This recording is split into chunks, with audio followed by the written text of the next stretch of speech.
My dear legal aspirants, अभी तक आपने सीपीसी के बारे में एक इंट्रोडक्टरी वीडियो देखा है। मैंने उस वीडियो को छोटा इसलिए बनाया था सो दैट कि आप एक बार सीपीसी से थोड़े से फैमिलियर हो जाएं। और ये टॉपिक अगर मैं उसके लास्ट में डालता वीडियो में, वीडियो लेंथी हो जाती तो समझने में थोड़ी सी कंसंट्रेशन, देखिए वी आर ह्यूमंस, तो लास्ट तक कंसंट्रेशन बन नहीं पाती है। तो आज हम देखिए सिविल प्रोसीजर कोड 1908 का रिवीजन करेंगे। क्विक कह लीजिए या रिवीजन कह लीजिए। हरियाणा जुडिशरी प्री एग्ज़ाम के लिए जो एमसीक्यू प्रैक्टिस है वो कहीं ना कहीं साथ साथ हमें इसमें करनी है। अब मैं आपको एक चीज़ बता दूं यहाँ पे कि आज जो हम टॉपिक डील करने वाले हैं ये सेक्शन 9 से लेकर के सेक्शन 35B तक आता है, यानी कि पार्ट 1 है। अब पार्ट 1 क्यों है? क्योंकि टोटल 11 पार्ट्स में सीपीसी डिवाइडेड है और 1 से 8 तक वाले पार्ट को प्रिलिमिनरी बोला गया, कोई पार्ट का नाम नहीं दिया गया। तो आज 9 से 35B में पूरा एक सिविल सूट का प्रोसेस आपको बताया गया है। तो इस वीडियो को कहीं भी मिस ना करें। आप भले ही पार्ट बाय पार्ट देखें, आप पॉज कर दें, थोड़ा सा रेस्ट करें, रिवाइज करें, फिर से स्टार्ट करें, बट इसको देखना आपको पूरा है। अगर आप चैनल पर नए हैं तो चैनल को सब्सक्राइब कर लें ताकि आपको जो नए वीडियोस आने वाले हैं उनके अपडेट्स मिलते रहें। हरियाणा के जितने सिलेबस हैं वो हम सारे कवर करेंगे और एक ऐसा रैपिड रिवीजन करें जिससे कि हमारी कोशिश रहेगी कि मैक्सिमम एमसीक्यूज कवर हो जाएं। साथ ही बेल आइकन को भी प्रेस करें ताकि इन वीडियोज़ के जो नोटिफिकेशन है वो आपको जल्दी से जल्दी मिल सकें। और मेरी आपसे एक और यहाँ पर रिक्वेस्ट है कि प्लीज़ जो स्लाइड्स में सब लिखा होता है या जो बेयर एक्ट में दिखाते हैं हम, उतना सफिशिएंट नहीं होता है जो बोला जाता है। मान लीजिए मैंने आपसे कोई केस लॉ डिस्कस किया तो it may be that case law is not written in somewhere in notes और स्लाइड्स। तो please note down those case laws, note down those important point on which we are emphasizing in the videos. So this is our part 2 in the series of civil procedure code 1908 quick revision. Without delay हम आपके साथ आगे चलते हैं। देखिए, सबसे पहले आपको सिविल सूट समझना होगा कि सिविल सूट होता कैसे है। एक बार हम पिछली क्लास का रिवीजन कर लेते हैं जस्ट 2 to 3 मिनट्स में। सेक्शन 1 ने हमें बताया था शॉर्ट टाइटल एक्सटेंड, यानी कि इसको हम सीपीसी कहेंगे, सिविल प्रोसीजर कोड 1908 कहेंगे। और इसकी डेट ऑफ इनेक्टमेंट जो है वो 21 मार्च 1908 है। And it's date of enforcement date, enactment date जिस दिन गवर्नर जनरल काउंसिल की इसको एसेंट मिला था। तब तो क्या था, ब्रिटिशर्स का रूल था।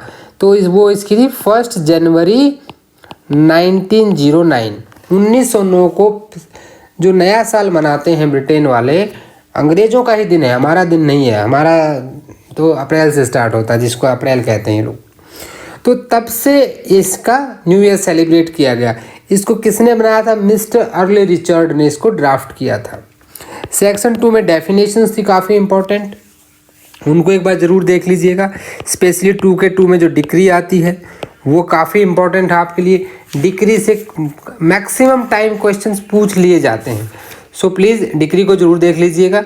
स्पेशली फिर आपसे पूछ लिया जाता है कभी कभी फॉरेन कोर्ट। फॉरेन कोर्ट आपका कहाँ पे है? 2 के 5 में फॉरेन कोर्ट है। ये अल्फ़ाबेटिकल है, अगर आप अल्फ़ाबेटिकल ऑर्डर में चलेंगे ना, 1 C है, 3 D है, ठीक है। C में कोड 2 का 1, D में क्या है 2 का 2 डिक्री, एक डिक्री आएगी, उस डिक्री का क्या होगा, एक डिक्री होल्डर होगा और वो डिक्री होल्डर किसी डिस्ट्रिक्ट में रहता होगा। तो 2 का 3, 2 का 4, ठीक है। इसी तरह से ई से कुछ नहीं है, फिर F आ जाता है, 2 का 5 फॉरेन कोर्ट और 2 का 6 फॉरेन जजमेंट। इस तरह से आप इसको याद कर सकते हैं, ठीक है। अब एप्लीकेबिलिटी है इसकी साथ साथ बात कर लें तो ये नागालैंड और आपके ट्राइबल एरियाज़ पर नहीं लागू होती है। उसके बाद आपका स्पेशली और इम्पॉर्टेंट में डेफिनेशन की बात करूँ तो 2 का 11 में लीगल रिप्रेजेंटेटिव से ज़रूर पूछा जाता है और 2 का 12 में आपका मैसने प्रॉफिट। इतना आप जरूर देख लें, ये कंपलसरी है जो देखना है।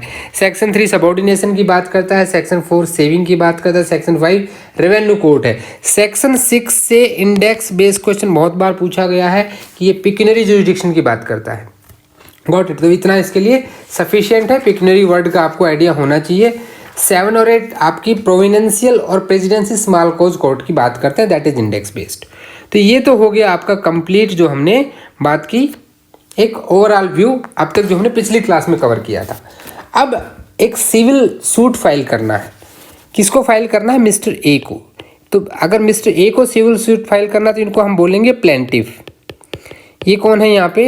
ये यहाँ पे प्लेंटिफ है। और साथ ही आपको क्या करना है? किसी के खिलाफ करना है। तो जिसके खिलाफ आप कोर्ट में जाएंगे वो मिस्टर बी हैं। अब ये क्या है? ये आपके डिफेंडेंट हैं। कौन है? डिफेंडेंट। वादी और प्रतिवादी, अब ये कहाँ जाना है इनको? इनको जाना पड़ेगा कोर्ट। कोर्ट क्या सीधे चले जाएंगे? नहीं, दे नीड वन एडवोकेट। एक एडवोकेट की जरूरत पड़ेगी इनको। तो देखिए, कोर्ट जाना है, एडवोकेट के थ्रू जाना है, केस फाइल करना है। तो यहाँ पे सबसे पहला जो काम होगा, फर्स्ट जो चीज़ यहाँ पे आएगी वो आएगी कि एडवोकेट साहब क्या करेंगे? एक प्लेंट ड्राफ्ट करेंगे। क्या ड्राफ्ट करेंगे? प्लेंट करेंगे। प्लेंट के साथ में सपोर्टिंग डॉक्यूमेंट लगेंगे, एफिडेविट लगेगा और ऑर्डर 4, जो ऑर्डर 4 है, रीड विद सेक्शन 26, इसके तहत मुकदमा न्यायालय में दे दिया जाएगा। अब वहाँ पे एक रजिस्टर होता है, उससे आपको एक सिविल सूट नंबर मिल जाएगा। अब मिलने के बाद क्या होता है? इसके साथ ही जैसे ही आपने सिविल सूट नंबर मिल गया, उसके विदिन 7 डेज, प्लीज़ रिमेंबर, जो ये चीज़ें हैं बुक्स में भी नहीं लिखी हुई हैं, तो थोड़ा सा कंसोलिडेट है आपके लिए इन्फॉर्मेशन, ध्यान से सुनते रहिए। 7 डेज, क्योंकि अभी देखिए, अभी आपके पास वो समय नहीं है कि आप आराम से वीडियो देखें, मन में आए तब देखें, because you have very less time. You are going to be a judicial officer. आप जज बनने जा रहे हैं। आप न्याय जानते हैं, आप जस्टिस जो देता है उसको इक्विवेलेंट टू गॉड माना जाता है। भगवान तो कोई नहीं बन सकता, लेकिन जस्टिस का जो है दर्जा कम भी नहीं होता, क्योंकि लोगों की न्याय के लिए जो आस टिकी होती है वो जज पर टिकी होती है। तो थोड़ा सा कंसंट्रेशन बनाए रखें। 7 डेज के अंदर आपको एक प्रोसेस फी जमा करानी होती है। किस चीज़ के लिए? टू इशू सम्मन। क्या करने के लिए? सम्मन इशू करने के लिए। सारे प्रोविजन हम पढ़ेंगे। अब ये सम्मन कहाँ पे जाएगा? देखिए, सम्मन जाना है किसको? मिस्टर बी को, डिफेंडेंट को। तो सम्मन कैसे सर्व होगा? ये आपको ऑर्डर 5 ने बता दिया, और सेक्शन 27, 28, 29 और 31 ने बता दिया कि किस तरह से सम्मन जाएंगे। अब जब डिफेंडेंट के पास जाएंगे तो डिफेंडेंट को within 30 days which can be extended up to 60 days, उसको क्या करना होगा? यहाँ पे वो क्या देगा? अपनी रिटर्न स्टेटमेंट देगा। वो कैसे देगा? अंडर ऑर्डर 8 रिटर्न स्टेटमेंट दे देगा। ठीक है। अब देखिए, यहाँ पे रिटर्न स्टेटमेंट चलेगी, कोर्ट में दोनों की बात पहुँच गई, दोनों पक्षों ने अपनी अपनी बात वहाँ पे रख दी है। अब हम एक चार्ट बनाते हैं, इस चार्ट को समझिए। एक बार सिविल सूट को हम लोग समझते हैं, एक बार प्रोसीडिंग को समझें। ज़्यादा टाइम नहीं लेंगे, बहुत फास्ट करने की कोशिश करेंगे कि ए और बी के बीच में एक मुकदमा हो जाता है। तो सबसे पहला स्टेप जो लेना है, ए यहाँ पे क्या आपका प्लेंटिफ है और बी आपका डिफेंडेंट है। अब प्लेंटिफ क्या करेगा? कोर्ट जाना है उसको। तो सबसे पहले वो किसके पास जाएगा? He will go to an advocate, एक वकील के पास जाएगा। एजेंट्स एंड प्लीडर कहाँ दे रखा है? ऑर्डर 3 में इसके बारे में बता रखा है। अब ये क्या करेंगे एडवोकेट साहब? ऑर्डर 6 के तहत इनकी प्लीडिंग ड्राफ्ट करेंगे। क्या करेंगे? प्लीडिंग। अब यहाँ पे क्या प्लीडिंग ड्राफ्ट करेंगे? ये प्लेंट ड्राफ्ट करेंगे। कहाँ पे? ऑर्डर 7 में। और इसको कहाँ पे ले जाके दे देंगे? इसको ले जाके दे देंगे आप ये कोर्ट में। कहाँ दे देंगे? कोर्ट में। कोर्ट में कैसे देंगे? ऑर्डर 4 और आपका सेक्शन 26। यानी कि यहाँ पे प्लेंट के साथ सपोर्टिंग डॉक्यूमेंट लग जाएंगे, एफिडेविट लग जाएगा, डुप्लीकेट में जाएगा, और एक रजिस्टर में जाके आपको यहाँ एक सिविल सूट का नंबर मिल जाता है। क्या मिल जाता है? सिविल सूट नंबर मिल जाता है। अब जैसे ही सिविल सूट नंबर मिल गया, इसके विदिन 7 डेज आपको क्या देनी होती है? एक प्रोसेस फ़ी जमा कराई जाती है, PF, इसको प्रोसेस फ़ी बोलते हैं। टू इशू क्या करने के लिए? सम्मन्स इशू करने के लिए। किसको सम्मन इशू करना है? To defendant. तो कैसे इशू करेंगे भाई? आपके लिए ऑर्डर 5 दे दिया गया है। ऑर्डर 5 के तहत आपने सम्मन इशू कर दी। अब सम्मन में 2 चीज़ें होंगी, या तो सम्मन सर्व नहीं हुए, या फिर सम्मन जो है आपके सर्व हो गए हैं। इनकेस सर्व नहीं हुए हैं तो क्या होगा, री इशू हो जाएगा। क्या हो जाएगा समन, री इशू हो जाएगा। और जैसे री इशू होगा फिर से वही प्रोसेस आएगी और आगे की कार्रवाई चलेगी। अब मान लीजिए कि आपने समन सर्व हो गए हैं, इन दैट कंडीशन क्या होगा कि जो डिफेंडेंट को समन मिला, कौन था डिफेंडेंट, बी।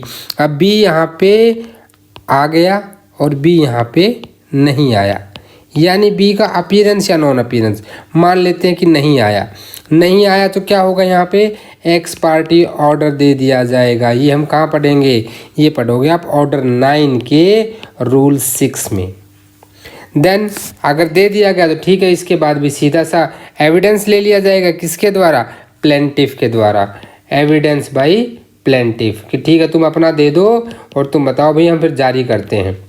ठीक है, एक्स पार्टी डिक्री हो जाएगी और इसके बाद सीधी सीधी क्या आ जाएगी, जजमेंट आ जाएगी। ठीक है, और उसके बाद डिक्री आती है। अब ये तो बात हो गई तब जब वो आगे नहीं आया था। मान लो वो आ गया है तो क्या करेगा, रिटन स्टेटमेंट देगा। और रिटन स्टेटमेंट के लिए वो भी ऑर्डर 3 में वकील के पास जाएगा, ऑर्डर 6 में उसकी भी प्लीडिंग ड्राफ्ट होगी और ऑर्डर 8 में वो रिटन स्टेटमेंट दे देगा। अब रिटन स्टेटमेंट उसने दे दिया तो कोई ऑब्जेक्शन वगैरह तो वो देगा, अदरवाइज क्या होगा, कोर्ट यहाँ पे दोनों पार्टीज़ के एडमिशन और डिनाइल देखेगा। क्या चीज़, एडमिशन की क्या डिनाइल की। और आफ्टर डिस्कवरी ऑफ डॉक्यूमेंट तो एडमिशन कहाँ आ गया आपका, एडमिशन सेक्शन 12 में आ गया। 13 में डॉक्यूमेंट्स वगैरह देखे, ऑर्डर 13 सॉरी, और ऑर्डर 13 में फिर डॉक्यूमेंट देखेगा और ऑर्डर 14 में क्या करेगा, इशू फ्रेम कर देगा। कॉज ऑफ एक्शन क्यों को देखा, क्या इशू फ्रेम होने के बाद क्या है, एविडेंस बाई प्लेंटिफ। ठीक है, लेकिन यहाँ पे फिर डायरेक्ट नहीं आएगी। एविडेंस बाई प्लेंटिफ के बाद एक और यहाँ पे आ जाता है एविडेंस बाई डिफेंडेंट। डिफेंडेंट देगा, उसके बाद आर्गूमेंट होगी और आर्गूमेंट के बाद जजमेंट आ जाएगी, उनके बाद डिक्री आ जाती है। यही एक मोटा मोटी प्रोसेस है। आपके माइंड में एक सिविल जो स्टूडेंट्स बिल्कुल नए हैं सीपीसी में, उनको एक रफ आइडिया जरूर मिल गया होगा। ज़्यादा डिटेल में हम बात नहीं करेंगे। अब बेयर एक्ट पे चलते हैं। अभी आपने समझ लिया एक सिंपल प्रोसीजर कि सिविल सूट किस तरह से कोर्ट में फाइल होते हैं। देखिए अभी आप ये मत याद कीजिए कि कहाँ क्या होता है। जब आप क्विक रिवीजन एक्चुअल में उन सब के लिए है जो एक बार पढ़ चुके हैं चीज़ों को। अगर आपने नहीं पढ़ा है तो प्लेलिस्ट में सारे इसके एक्सप्लेनेटरी वीडियोज़ हैं, आप वो भी देख सकते हैं। सेक्शन 9 से 35 भी, सबसे पहले सेक्शन 9 पढ़ेंगे हम। सबसे इंपॉर्टेंट सेक्शन है पार्ट 1 सीपीसी का। अब सेक्शन 9 क्या कह रहा है कि court to try all the suits civil suit unless barred. Unless barred means क्या है कि जब तक वो एक्सप्रेसली या इम्प्लाइडली बार्ड ना हो। अब एक्सप्रेसली बार्ड आप किसे कहेंगे, मान लीजिए किसी स्टैच्यूट के द्वारा, किसी लॉ के द्वारा कोई बार है। जैसे मान लीजिए कोई सूट है जो आप रेवेन्यू कोर्ट को सुनना है, ऐसा कोई लोकल लॉ है वहाँ पे रेवेन्यू से रिलेटेड। ठीक है, बहुत सारे एक्ट हैं जो ट्रिब्यूनल्स में जाने चाहिए, तो वहाँ पे क्या, वहाँ सीपीसी उसको नहीं सुनेगी क्योंकि वो एक्सप्रेसली बार्ड है।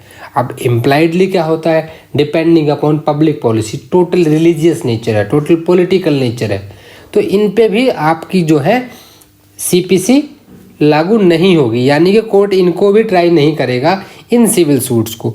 तो इसका मतलब क्या, किसी को नहीं करेगा, ऐसा नहीं है।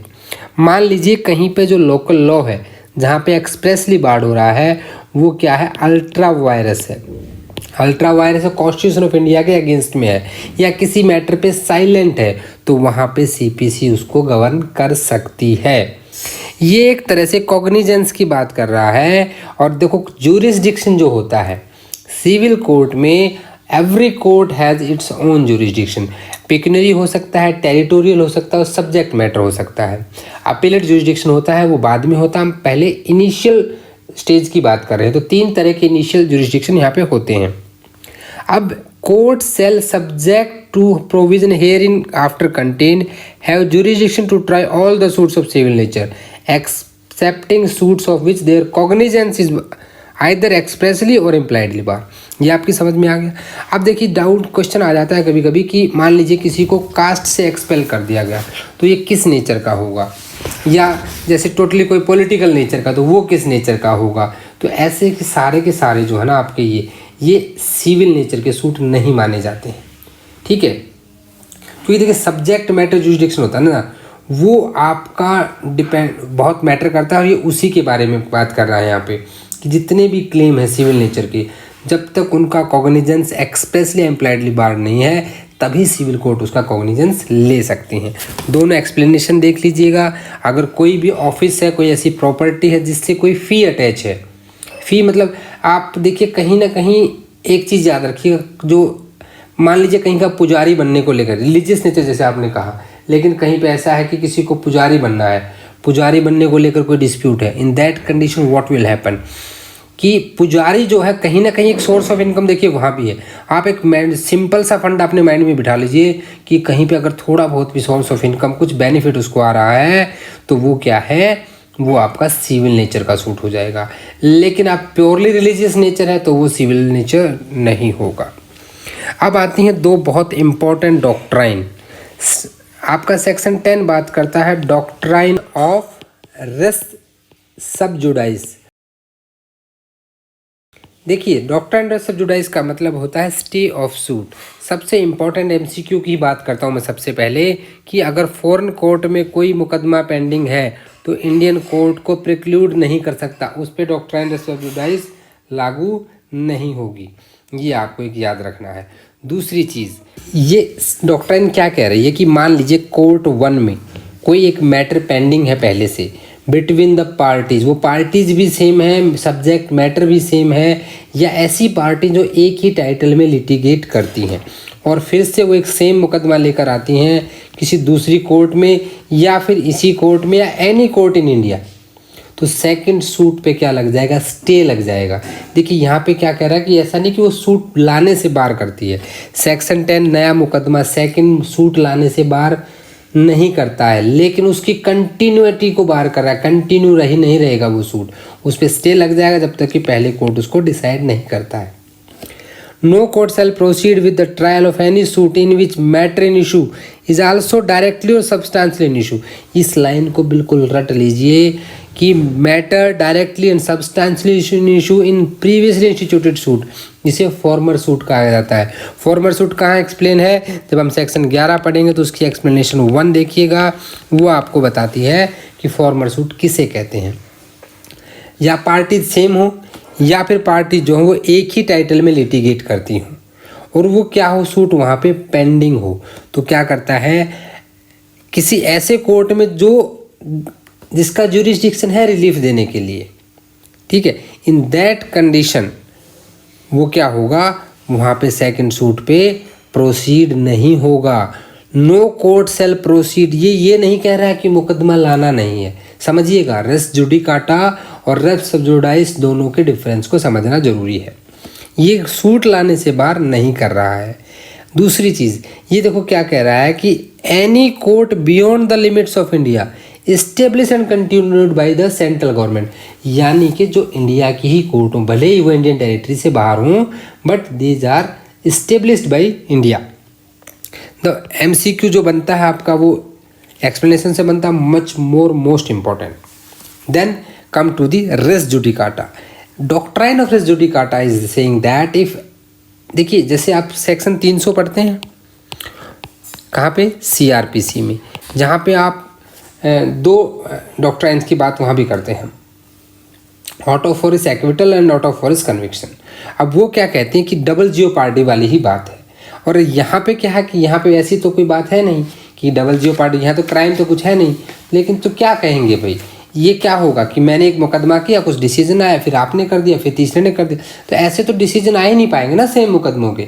तो इसके ऊपर एक बड़ी इम्पॉर्टेंट लैटिन मैक्सिम है, एक्स कैप्चियो रेस जुडिकाटा, रेस जुडिकाटा। इसका क्या मतलब होता है कि 1 suit and 1 decision is enough for any single dispute. भाई एक बार फैसला दे दिया, बहुत है, सेम कोर्ट ने अपील कर लो, वो अलग चीज़ है, that is counted in the decision. क्योंकि देखो सेकंड सूट तभी है जब पहले वाला डिसाइडेड कब माना जाएगा, जब उसका अपील कर चुके हो, अपील डिसाइडेड होगी, अपील का समय चला गया हो। एग्जाम पॉइंट ऑफ व्यू से इंपॉर्टेंट इसमें क्या आ जाती है, एक्सप्लेनेशन। सबसे मोस्ट इंपॉर्टेंट मैं पहले बता दूं तो 4 है, दिस इज मोस्ट इंपॉर्टेंट, बहुत बार पूछी गई है।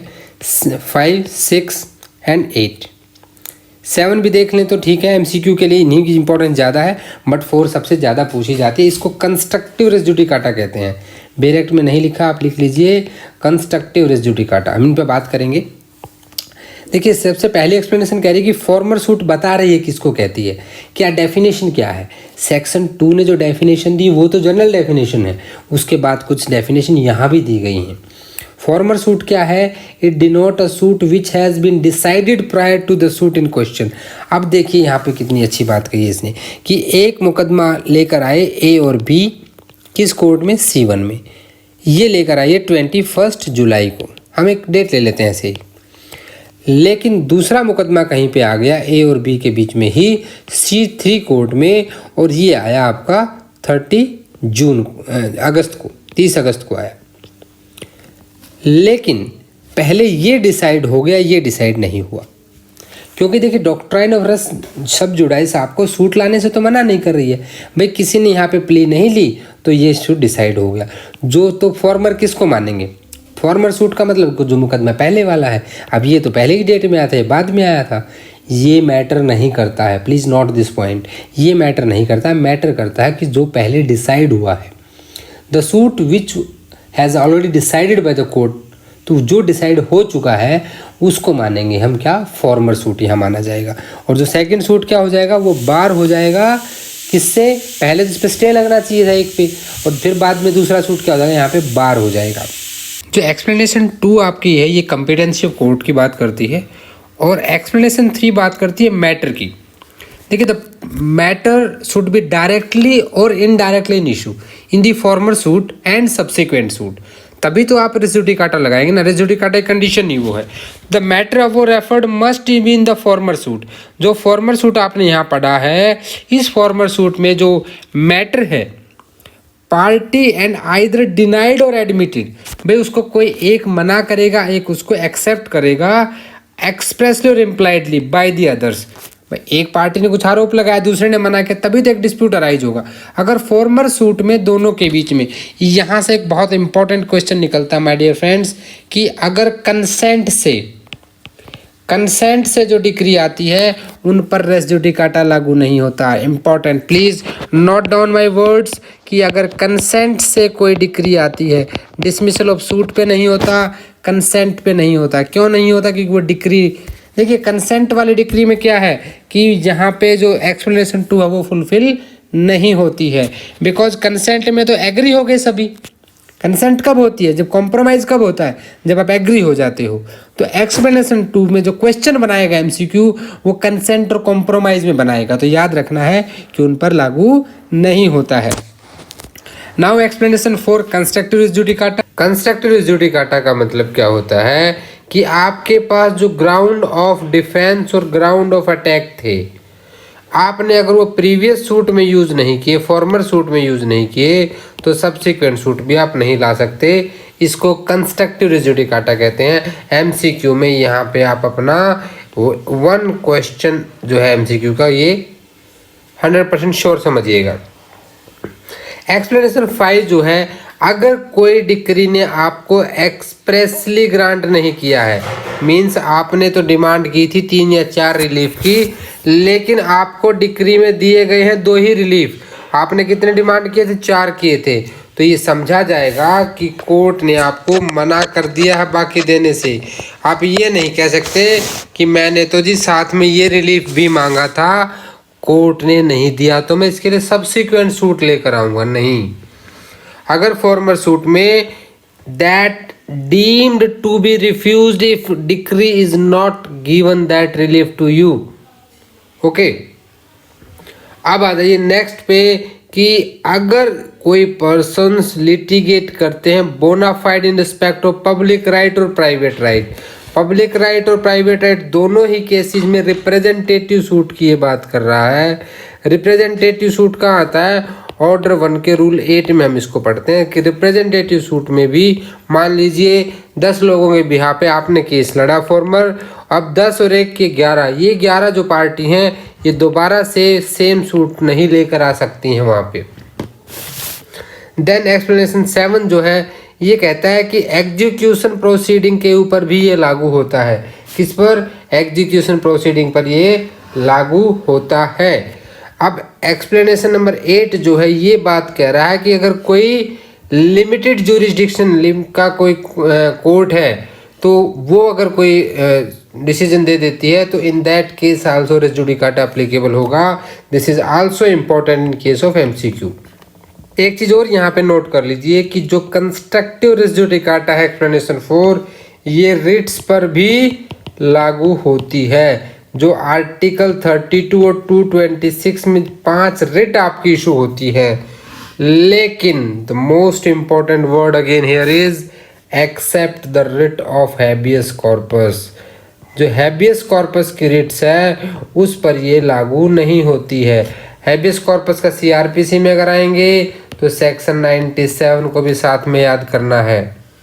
देखिए कंस्ट्रक्टिव रेस जुडिकाटा से आप रिट्स पे चले गए, रिट्स से आप सीआरपीसी में सेक्शन 97 पे चले गए। जब किसी रॉन्गफुल डिटेंशन अगर कोई है तो उसके खिलाफ क्या है, जुडिशियल मैजिस्ट्रेट फर्स्ट क्लास या एग्जीक्यूटिव मैजिस्ट्रेट क्या कर सकता है, सर्च वारंट इशू कर सकता है। तो ये आपका रेस जुडिकाटा है। इसका अगर आपको एक्सप्लेनेशन समझना है तो उसका लिंक नीचे डिस्क्रिप्शन में है, आप फुल डिटेल्ड समझ सकते हैं। इसके अलावा रेस जुडिकाटा के साथ ही कुछ केस लॉ में बता रहा हूं, उनको जरूर नोट कर लें।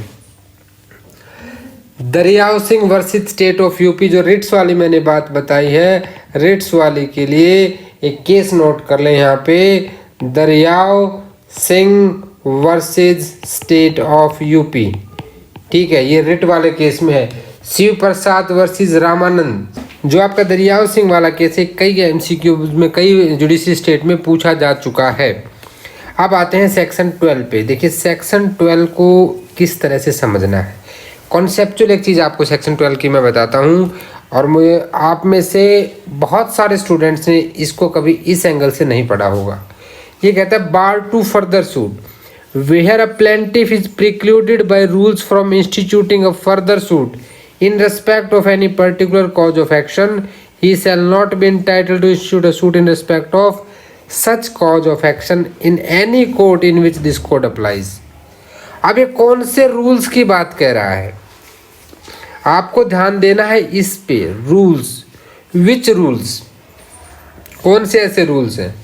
जब आप जाते हैं, देखिए ये रूल्स का मतलब क्या है सीपीसी में, ये आपको क्या करना है, अपने बेयर एक्ट में एक A4 पेपर यहाँ पे चिपका लीजिए इस तरह का ऐसे, ठीक है, और उसके ऊपर रूल्स को लिख लीजिएगा। देखिए section 21A, section 47, section 95 sub section 2, section 144 sub section 2, order 11, rule 21 का सब rule 2, order 22, rule 9, order 23, rule 1 का सब रूल 4, ऑर्डर 23, रूल 1 का सब रूल 3A आपका।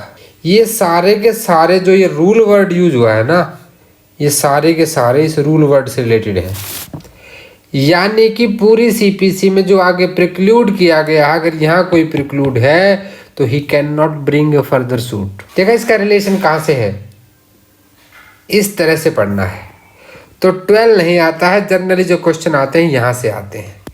12 सिर्फ एक गेटवे है, रेस जुडिकाटा के पैरेलल ही आपको ये मना कर रहा है। रेस जुडिकाटा एक पब्लिक पॉलिसी के ऊपर है, और जबकि आपका ये जो है ये आपका रूल ऑफ लॉ है। देन आ जाइए 13 एंड 14 बात करते हैं फॉरेन कोर्ट की। फॉरेन कोर्ट यानी कि फॉरेन कोर्ट हमने कहाँ पढ़ा था, जब हमने डेफिनेशन पढ़ी थी सेक्शन 2 के सब सेक्शन 5 में क्या पढ़ा आपने, फॉरेन कोर्ट, और सब सेक्शन 6 में आपने क्या पढ़ा, फॉरेन जजमेंट। यही पढ़ी थी हमने 4 और 5 में। तो इसमें देखिए फॉरेन कोर्ट का मतलब हमने कहा था court situated outside India and which is not established by government of India.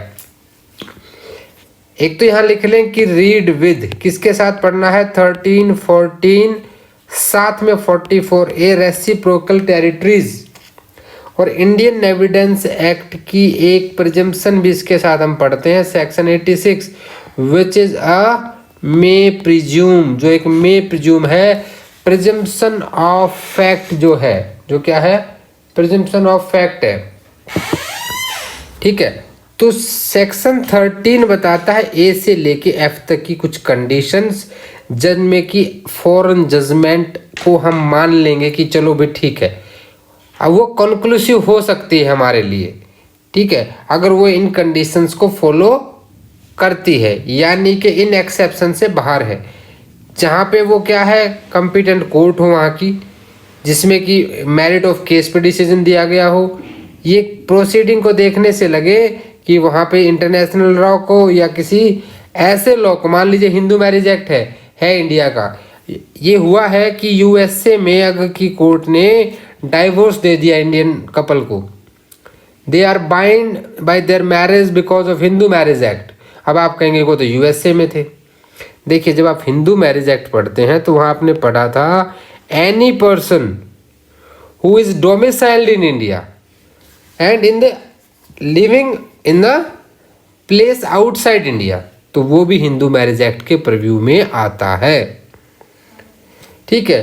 Fraud से ना हो, okay, where it sustain a claim founded on breach of any law in force in India. अब ये तो है कि जब कंडीशन अगर ये चीज़ें हैं तो भाई हम उसे कंक्लूसिव मानेंगे ही नहीं, वो वहीं कैंसिल हो गया। दूसरी चीज़ क्या है कि वहाँ की जब आप कॉपी देते हैं तो ऐसे कॉपी नहीं ली जाएगी। किसकी कॉपी? आपकी जजमेंट की कॉपी आपको देना पड़ेगा, certified copy, always purporting to be a certified copy of foreign judgment. अभी आपको याद है section 86 of Indian evidence act, ठीक है भाई। मे प्रिज्यूम 86 खोल के पॉज करके वो भी पढ़ के देखना है आपको।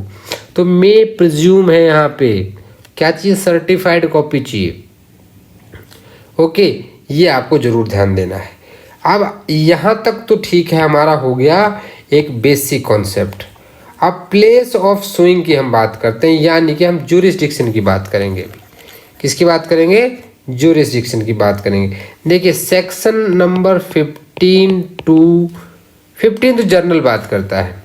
सेक्शन जो 15 है ये जनरल बात करेगा। सेक्शन नंबर 16 to 18 आपकी इमूवेबल प्रॉपर्टी से रिलेटेड बात करेंगे, और सेक्शन नंबर 19 मूवेबल प्रॉपर्टी की बात करेगा, और सेक्शन नंबर 20 जो है वो अदर केसेस को डील करेगा जो यहाँ पर नहीं आए। ये तो है ओवरऑल प्रीव्यू जिस तरह से आपको याद रखना है। लेकिन क्वेश्चन कहाँ से बनेगा? क्योंकि हमें तो एग्ज़ाम की तैयारी करनी है ना, तो हम किस पे जाएंगे? हम क्वेश्चंस पे जाएंगे। तो क्वेश्चन जो बनेगा माय डियर फ्रेंड्स वो सेक्शन 16 जैसे से बनता है, सेक्शन 15 से भी बनता है, लेकिन 16 से ज़्यादा इंपॉर्टेंट क्वेश्चंस आते हैं क्योंकि 16 में दे रखे हैं अलग अलग ग्राउंड्स, और हमेशा क्वेश्चन इन्हीं ग्राउंड्स पे आता है। ये ज्यूरिसडिक्शन की बात करता है। टोटल 7 टाइप्स की कंडीशन यहाँ पे है। कितनी है? 7 टाइप्स की कंडीशन यहाँ पे दी गई है कि जब सूट आप कहाँ फाइल कर सकते हो। देखिए जब ज्यूरिसडिक्शन की बात आती है, ज्यूरिसडिक्शन में आपके माइंड में आ जाना चाहिए क्या क्या चीज़ें आनी चाहिए। सबसे पहले आता है टेरिटोरियल, फिर आता है आपका पिक्यूनरी, और फिर आता है आपका सब्जेक्ट मैटर। इन 3 चीज़ों के आधार पर क्या होता है? ज्यूरिसडिक्शन डिसाइड होता है। अपीलेट ज्यूरिसडिक्शन भी होता है, ओरिजिनल ज्यूरिसडिक्शन भी होता है। अभी आपका होमवर्क है कि सुप्रीम कोर्ट का ओरिजिनल ज्यूरिसडिक्शन के बारे में कॉन्स्टिट्यूशन ऑफ इंडिया में क्या प्रोविजन दिए गए हैं, ये आपको करना है। मैं इसलिए आपको छोटा छोटा ये चीज़ें बता रहा हूँ ताकि आप भी थोड़ा सा अपने माइंड पे जोर डालें, इससे चीज़ें ज़्यादा अच्छे से याद होती हैं। अब आते हैं अपने क्वेश्चन बेस्ड। सेक्शन 15 कहता है कि सबसे लोवेस्ट ग्रेड की कोर्ट में आपको आना है। अब क्वेश्चन क्या बनता है?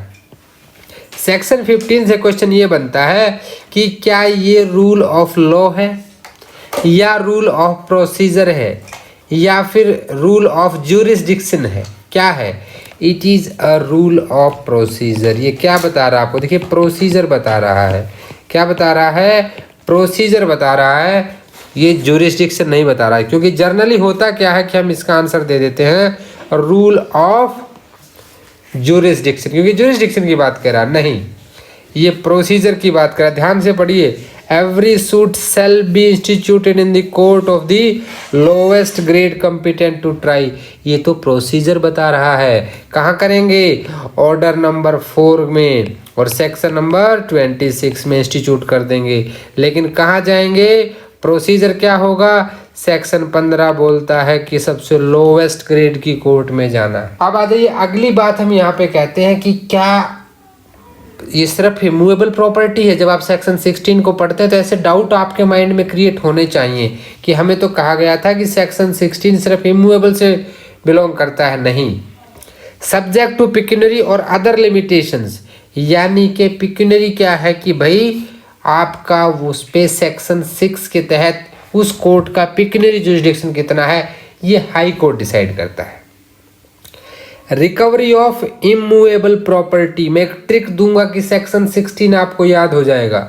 Immovable property with or without rent profit, क्या, recovery of immovable property, partition of immovable property, ठीक है, foreclosure sale redemption in the case of mortgage of immovable property, है ना immovable property, determination of any other right or interest in immovable property, compensation for wrong to immovable property, for the recovery of movable property। कहीं ना कहीं देखिए यहाँ क्या आ गया है, एक movable वर्ड आ गया है, एक्चुअली अंडर द डिस्ट्रेंट और अटैचमेंट। देखिए डिस्ट्रेंट क्या होता है, जब आप बाइक लोन पर लेते हैं, आपने कोई बाइक लोन पर ली, कार लोन पर ली और आपने लोन नहीं भरा, तो आपकी कार को क्या कर लिया जाएगा, डिस्ट्रेंट कर लिया जाएगा,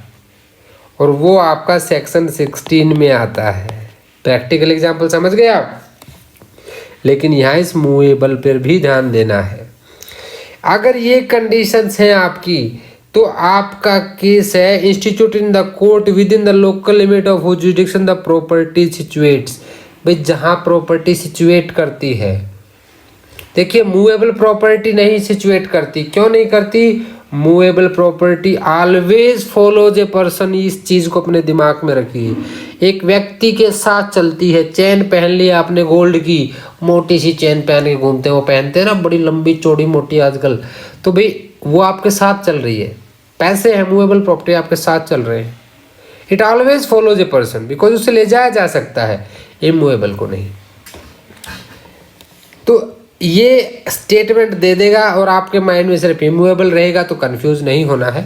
तो ये भी क्या रहेगी आपकी अंडर सेक्शन 16 रहेगी। अब आप कह रहे थे कि याद करने की एक ट्रिक बताते हैं, तो चलो बात करते हैं।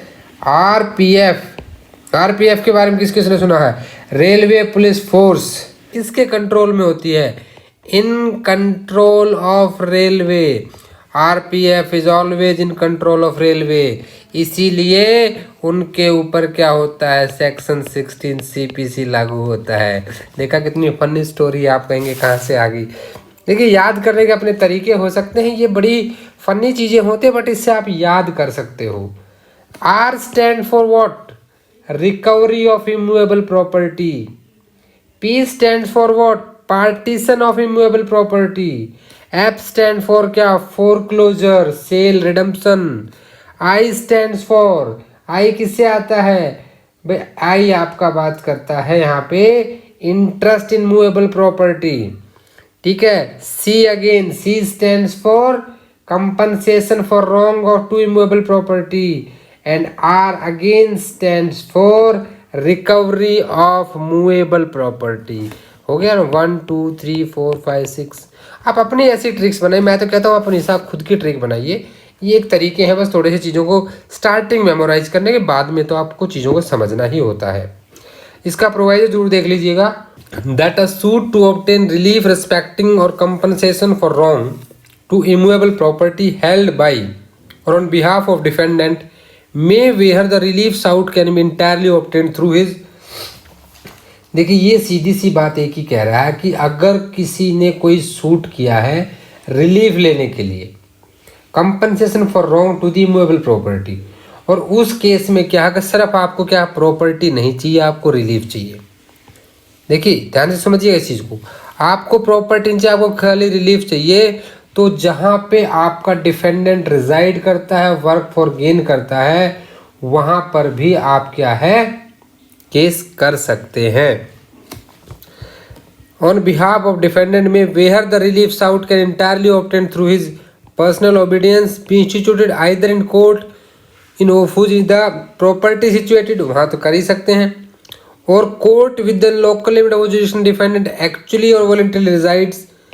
ये सेक्शन 20 वाली बात कर रहा है कहीं ना कहीं, लेकिन जब आपको सिर्फ रिलीफ लेना हो। नाउ सेक्शन 17, देखिए कहीं ना जो ये अधिकार दिया गया है, आप पढ़ेंगे जुरिडिक्शन, तो डिफेंडेंट को दिया गया है। Suits for immovable property with in jurisdiction of different court. आपसे क्वेश्चन पूछ सकता है यहाँ पे, क्या क्वेश्चन पूछ सकता है, can the parties with their mutual consent can oust the jurisdiction of a court of two courts having the same jurisdiction? Yes, they can do under section 17। एक कोर्ट का वो ले सकते हैं, otherwise they can not do. Section 17 में किसी भी court में जा सकते हैं, लेकिन जो value of subject matter of suit है, entire claim is cognizable by such court होना चाहिए वहां पे। अब आज जहाँ पे अनसर्टेनिटी हो, अनसर्टेनिटी में सेक्शन 18 आता है। अनसर्टेनिटी आपको रिकॉर्ड करनी है, तब जाने के बाद कोई भी कोर्ट उसमें ले सकता है। यहाँ पे एक बार देख लीजिएगा इसको भी, अनसर्टेनिटी जरूर याद रखना है। Suits for company wrong to the person or movable. अब इस केस में क्या होगा, जब कंपनसेशन लेना है wrong done or person to movable property, if wrong was done within the local limit of the jurisdiction of one court and defendant resides or carry business या personally work for gain within local limit of the jurisdiction of another court, suit may be instituted at the option of plaintiff in either of the said court. तो दोनों में से किसी में भी किया जा सकता है, जहां आपके साथ गलत हुआ वहां भी और जहां वो रहता है वहां भी। 20 ने टोटल डिफेंडेंट को दिया है ये कि जो केस 16 to 19 फॉल नहीं करते वो 20 में होंगे। इलस्ट्रेशन जरूर देख लीजिएगा एक बार। 21 ऑब्जेक्शन कहता है at the earliest possible opportunity पे आपको ऑब्जेक्शन लेना है। अगर आपने नहीं लिया है तो फिर अपीलेट या रिविजनल कोर्ट में ये ऑब्जेक्शन नहीं लिया जाएगा। और अगर आपने ऑब्जेक्शन नहीं लिया तो देखिए सेक्शन 12 के जो रूल थे वो सेक्शन 21 पहला रूल वही है कि बार टू सेट असाइड डिक्री। अब आप कह रहे हो कि ये डिक्री गलत दे दी, इसको सेट असाइड कर दो, क्यों? क्योंकि जुरिडिक्शन था ही नहीं, गलत जगह चली गई। तो भैया ये चीज़ आपको अर्लीस्ट पॉसिबल अपॉर्चुनिटी में देनी थी। और फॉर्मर सूट का मीन यहाँ पे क्या होगा, which has been decided prior. ये हमने कहाँ पढ़ी थी, एक्सप्लेनेशन 1 किसकी, सेक्शन 11 रेस जुडिकाटा की। अब 22 से लेकर के 25 तक आता है ट्रांसफर ऑफ सूट। 22 कहता है power to transfer suits which may be instituted in more than one court. तो यहाँ पे क्या है कि जो पार्टी के एप्लीकेशन पे कोर्ट ट्रांसफर कर सकता है, लेकिन किस कोर्ट में एप्लीकेशन जाएगी ये डिसाइड होता है 23 में। अगर दोनों कोर्ट जो है सबऑर्डिनेट हैं डिफरेंट अपीलेट कोर्ट के लेकिन सेम हाई कोर्ट के, तो एप्लीकेशन कहाँ जाएगी, हाई कोर्ट में जाएगी। और जहाँ पे वो सबऑर्डिनेट हैं डिफरेंट हाई कोर्ट के, application shall be made to the high court within local limit of whose jurisdiction the court in which suit is brought is situates, जिसमें पहले आप मुकदमा लेकर आए हैं। ठीक है, ये ध्यान रखना है बस। यहाँ पे यहाँ से पूछा जाता है, जो मैक्सिमम एमसीक्यू पूछे जाते हैं कि आपका डिस्ट्रिक्ट कोर्ट और हाई कोर्ट की पावर कहाँ दी गई है, सेक्शन 24 में, और सुप्रीम कोर्ट ही कहाँ दी गई है, सेक्शन 25 में। ये जरूर याद रखना है आपको। Now the most important thing is came here, starting of a civil suit litigation, section 26 we read it with order 4। हम साथ में पढ़ेंगे दोनों चीज़ों को। बेर एक्ट खोलें, कंसंट्रेशन को बढ़ा लें। अभी तक हम सिर्फ सीपीसी की, लेकिन मैं आपको एक चीज़ बता दूं कि जो आज पार्ट हम कर रहे हैं इसमें से आपके कम से कम 4 से 5 एमसीक्यू बनेंगे, कम से कम बता रहा हूं मैं आपको। एमसीक्यू का भंडार है यहीं पे, यहीं से एमसीक्यू बहुत निकलते हैं। देखिए क्या कह रहा है कि every suit shall be instituted by presentation of plaint. भाई सूट कभी भी ऐसे एप्लीकेशन पे नहीं होगा, वो प्लेंट देने पर ही होगा। इन सच अदर मैनर एज में बी प्रेस्क्राइब्ड। प्रेस्क्राइब्ड क्या होता है, रूल्स के हिसाब से जो बताया गया है। In every plaint fact shall be proved by affidavit, affidavit देना है, एफिडेविट से प्रूव करने हैं। Provided that such an affidavit shall be in the form of manner as prescribed under order 6 of the rule 15A। Order 6 क्या है? आप देखिए, कोई भी केस फाइल करने के लिए आपको क्या चाहिए? प्लेंट चाहिए, ऑर्डर 7 ने बताया है। अब प्लेंट किसके अंदर आता है? प्लीडिंग्स में आता है। ऑर्डर 6 टोटल प्लीडिंग की बात करती है। एफिडेविट की बात करो तो ऑर्डर 19 हो गया। इंडियन एविडेंस एक्ट भी साथ साथ पढ़ना है कि उसकी एप्लीकेबिलिटी एफिडेविट्स पे नहीं होती है, बट उसकी एक्सेप्शन भी है। हमने केस लॉ भी इसके लिए बात की थी।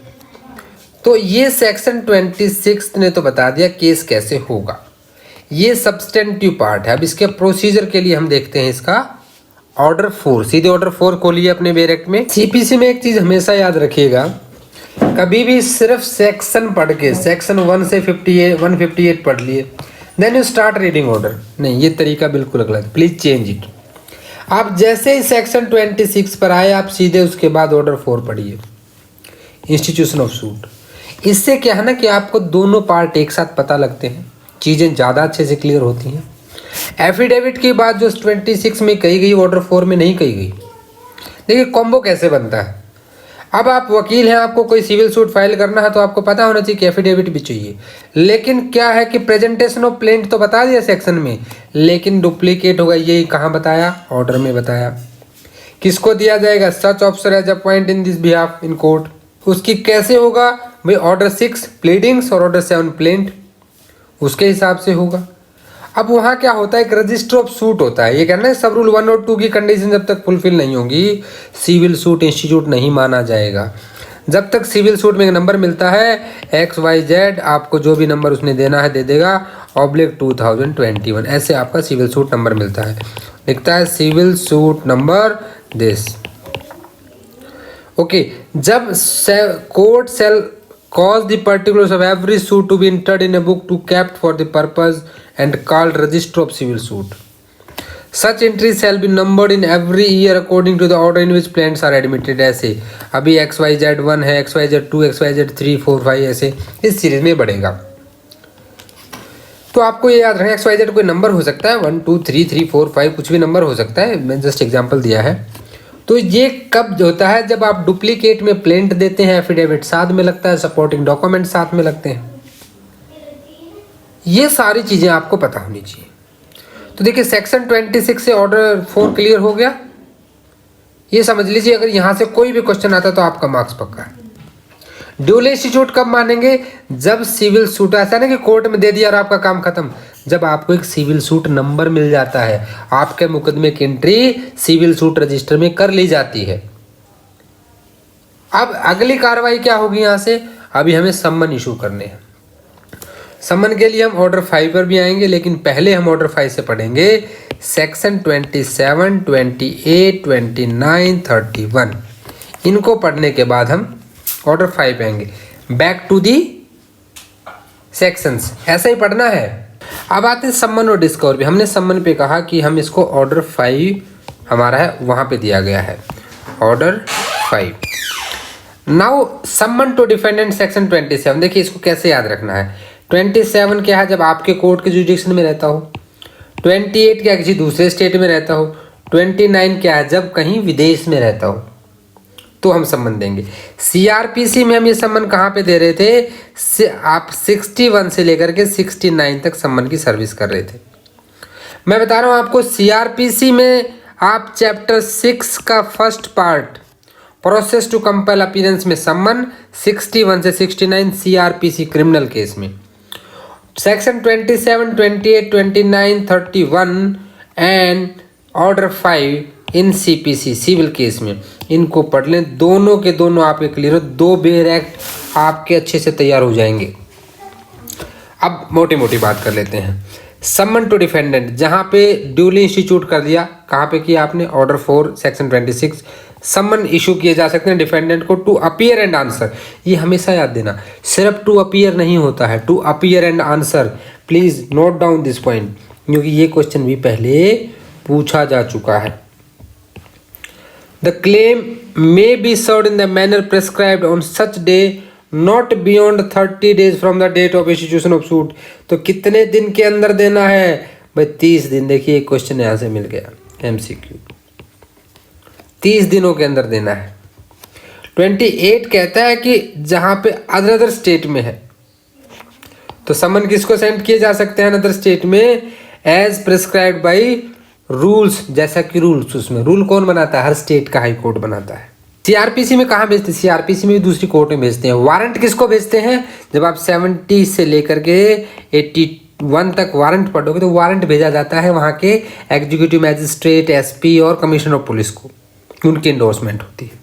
तो ये प्रोविजन वहाँ के, हम उस तरफ नहीं जाएंगे अभी, ठीक है। अब यहाँ जो समन उसको receive send shall upon receipt proceed as it had been issued by such court, वो इस तरह से चला जैसे उसी ने उसको इशू किया हो। दो चीज़ याद रखनी है, अदर स्टेट में वहाँ के कोर्ट को भेजा जाता है। अब जो भेजा गया है तो वहाँ लैंग्वेज की बात आती है। Hindi where the language of court is language of court. CRPC में लैंग्वेज ऑफ कोर्ट कहाँ पढ़ते हैं? 272। और constitution of India high court और किसका? सुप्रीम कोर्ट की लैंग्वेज 348, 348 आर्टिकल और 272 सेक्शन है किसका? CRPC का। यहाँ पे स्टेट गवर्नमेंट डिसाइड करती है नीचे वाली कोर्ट्स कहता देन हाई कोर्ट। यहाँ भी वही चीज़ है। सर्विस ऑफ फॉरेन समन जो है यहाँ पे इसका तरीका दे दिया, इंडेक्स बेस याद रखिए, उतना बहुत है। सेक्शन 30 को पढ़ना चाहिए आपको ऑर्डर 11 के साथ। किसके साथ? ऑर्डर 11 के साथ। हम उसी के साथ पढ़ेंगे भी इसको। अब आ जाइए समन टू विटनेस, इसको पढ़ना है ऑर्डर 16 के साथ। देखिए अभी तक हम समन भेज रहे थे डिफेंडेंट को, लेकिन जैसे हम 31 पे आते हैं हम ऑर्डर 16 में चले जाते हैं और ऑर्डर 16A में वहाँ पे आ जाता है। 16A क्या है? जब आपका विटनेस जेल में होता है तो भाई 27, 28, 29 जो है वो विटनेस पर भी लागू होंगे, इतनी ही बात कह रहा है। अब आप जब आपको सम्मन इशू और आपने बात नहीं सुनी, बात नहीं बनी, तो क्या होगा? आपके खिलाफ एक वारंट ऑफ अरेस्ट हो जाएगा और प्रॉपर्टी अटैच कर लीजिए। ये सेक्शन 30 पे हालांकि लागू होता है जहाँ पे कोई डॉक्यूमेंट आपसे मंगाया जाता है, ठीक है। CRPC में ये आप 91 से 92 में पढ़ते हो, ठीक है। सर्च वारंट की बात नहीं कर, 91, 92 जहाँ पे सम्मन इशू होते हैं कोई डॉक्यूमेंट प्रोड्यूस करने के लिए, ठीक है। तो इसको ये इम्पोज अ फाइन, कितना फाइन लग सकता है? Not exceeding 5000।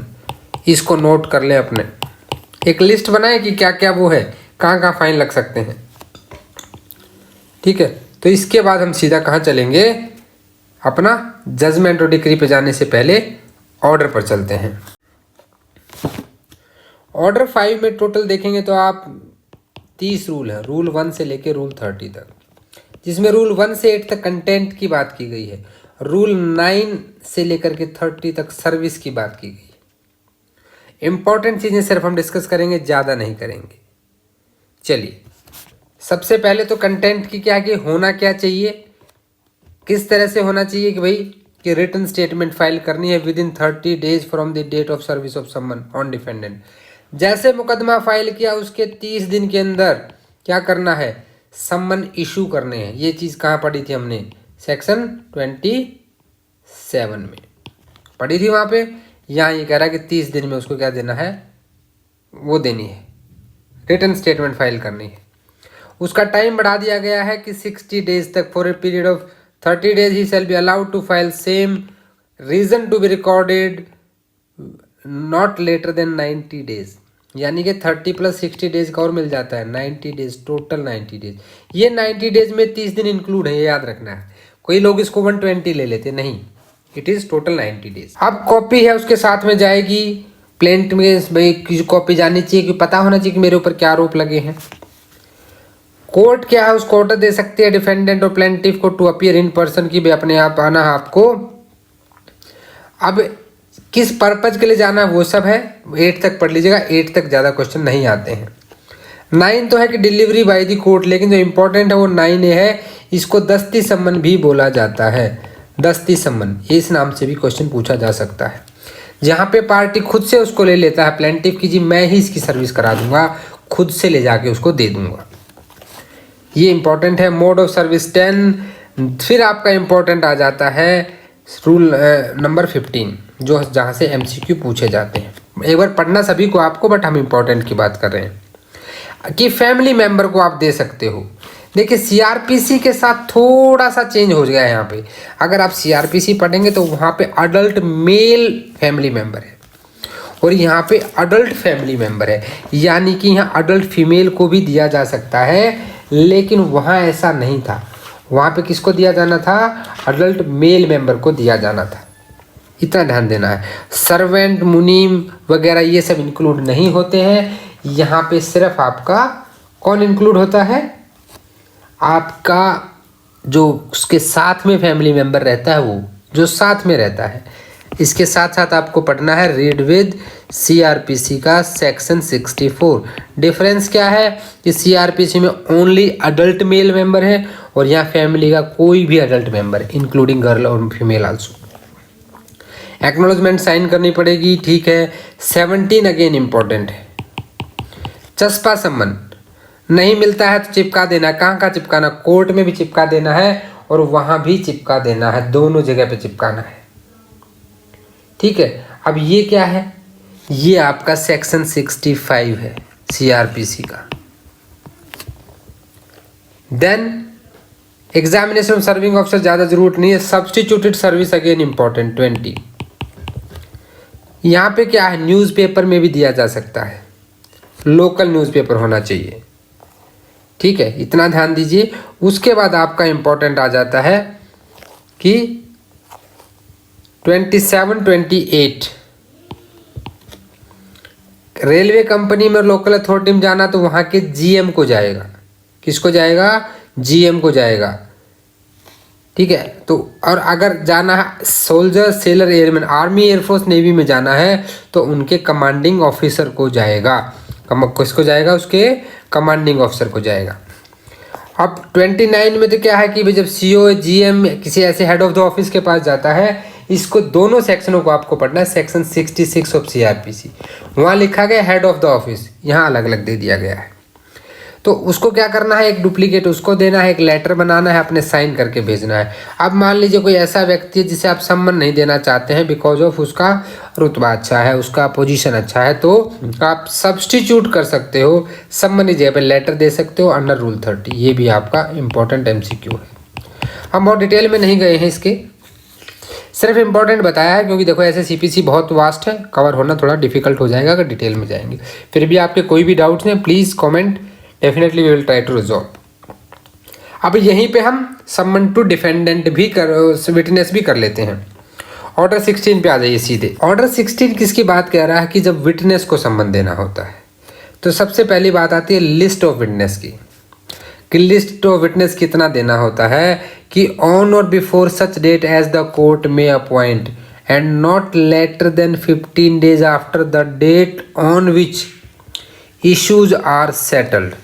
यानी कि इशू फ्रेम होने के, जब आपके इशू फ्रेम हो जाएंगे, कहाँ हो जाएंगे? ऑर्डर 14 में, उसके 15 दिन के अंदर अंदर, नॉट लेटर देन 15 days, 15 दिन के भीतर आपको क्या करना है? आपको यहाँ पे क्या करेगा? Parties shall present in court list of witness whom they propose to call either to give evidence or to produce document। अपनी लिस्ट ऑफ विटनेस देनी है। क्या देनी है? List of witness. एक MCQ यहाँ से चांसेस हैं, ठीक हो गया। अब क्या है कि जब ये दे दिया जाता है तो उसके बाद क्या करना है यहाँ पे कि आपको a party desires for obtaining any summon for attendance of any person shall file in court an application stating the purpose of for which the witness is proposed to summon। भाई पर्पज भी बताना है, किस purpose के लिए चाहिए, और court उसके बाद क्या करेगा? रीजन रिकॉर्ड करेगा और फिर उसको परमिट करेगा, ठीक है। अगर आप किसी और को बुलाना चाहते हो तो अगर उसका नाम लिस्ट में नहीं है तो आपको कोर्ट से परमिशन लेनी पड़ेगी। दूसरी चीज आ जाती है कि एक्सपेंस ऑफ विटनेस आपको जमा कराना पड़ेगा। एक्सपर्ट्स को अगर बुला रहे तो उनका खर्चा आपको देना पड़ेगा। Opinion expert, section 45 Indian evidence act, same word जहाँ मिल जाए ना वहीं पे उसको कहीं ना कहीं कनेक्ट कर लेना है। अब स्केल ऑफ एक्सपेंसेस क्या होंगे? ये क्या है? ये हाई कोर्ट डिसाइड करता है। और एक इस नाजिर ब्रांच होती है आपकी जो कोर्ट में, वहाँ पे ये खर्चा जमा होता है। और जब गवाही हो जाती है उसके बाद विटनेस को एक स्लिप दी जाती है और वो नाजिर ब्रांच से जाके अपना खर्चा वहाँ से ले सकता है। 7A जो है आपका, ये भी यहाँ पे दस्ती सम्मन की ही बात करा, जहाँ पार्टी खुद से सर्विस करती है। इसको हमने ऑर्डर 5 के रूल 9A में भी पढ़ा था, तो दोनों जगह आपको याद रखना है। अब मान लीजिए कि वो वहाँ पे आता नहीं है, तो उस कंडीशन में रूल 10 आ जाता है। रूल 10 में सबसे इंपॉर्टेंट चीज़ आपको क्या याद रखनी है, इसको रूल 12 के साथ पढ़ना है। रूल 12 ऑर्डर 16 का ही, क्योंकि यहाँ पे उसके ऊपर कितना लगेगा चार्ज ये यहाँ बताया गया, जो कि 500 रुपये है आपका रूल 12 जो आप पढ़ते हैं। उसकी इमूवेबल प्रॉपर्टी को क्या कर सकता है, उसमें court of small cause shall make an order, तो यहाँ से एक स्टेटमेंट बेस बन जाता है कि no court of small cause, court of small cause जितने भी हैं प्रोविडेंशियल या प्रेसिडेंसी, वो क्या कर, वो इसकी इमूवेबल प्रॉपर्टी को अटैच नहीं कर सकती हैं। This is also an MCQ। Rule 12 में हमने बात कर ही ली कि कितना फाइन हो सकता है, ठीक है, वो 500 रुपये तक का फाइन यहाँ पे हो सकता है, नॉट एक्सीडिंग 500 रुपीज़। उसके बाद 13 मोड ऑफ अटैचमेंट, 14, 15, फिर 16 व्हेन दे मे डिपार्ट, जब आपका एविडेंस खत्म हो जाए तब जा सकते हैं। उसके बाद आप सीधा सा यहाँ पे आ जाइए रूल नंबर 19 और 20 पे। 19 कहता है कि no witness to be order to attend in prison unless resident within certain limits. अब सर्टेन लिमिट क्या है ये देखिए, एक तो जब आपका CRPC पढ़ते हैं तो वहाँ पे ये 25 किलोमीटर है, 25 किलोमीटर तक अगर प्रिजन है तो वहाँ पे कमीशन ऑफ पॉइंट होता है अंडर सेक्शन 284। जब आप प्रिजन के बारे में कहाँ से कहाँ पढ़ते हैं, 266 से 271 ऐसे, ठीक है, ऐसे जा रहे थे हम ऊपर की तरफ, ठीक है। तो उन चीज़ों की, इन दोनों लिमिट्स को यहाँ पे आप पढ़ लीजिएगा, लेकिन इसका प्रोवाइजो जरूर देखना है कि अगर कोई भी, आजकल तो सभी जगह transport by air is available between 2 place mention this rule, the witness is paid the fair of air, तो उसको फेयर दिया जाएगा, ठीक है। उसके बाद आ जाइए आप सीधा 16A पे।